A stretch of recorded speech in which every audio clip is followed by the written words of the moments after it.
ನಮಸ್ಕಾರ. N+ ನ್ಯೂಸ್ಗೆ ಸ್ವಾಗತ.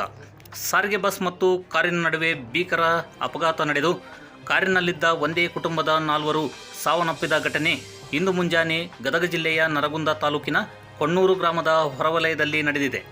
ಮೃತರನ್ನು ಹಾವೇರಿ ಮೂಲದ ರುದ್ರಪ್ಪ ಅಂಗಡಿ, ಪತ್ನಿ ರಾಜೇಶ್ವರಿ, ಮಗಳು ಐಶ್ವರ್ಯ, ಮಗ ವಿಜಯ್ ಎಂದು ಗುರುತಿಸಲಾಗಿದೆ. ಕಾರಿನಲ್ಲಿ ನರಗುಂದ ತಾಲೂಕು ಕಲ್ಲಾಪುರ ಗ್ರಾಮದಲ್ಲಿರುವ ಬಸವೇಶ್ವರ ದೇವಸ್ಥಾನಕ್ಕೆ ಹೊರಟಿದ್ದರು.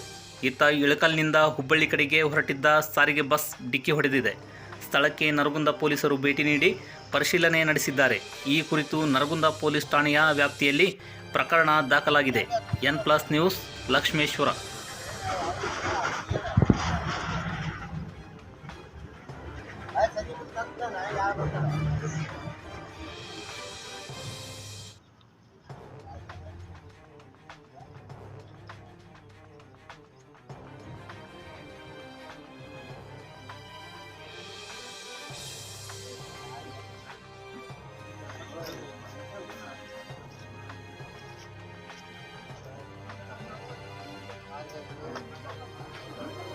Yeah.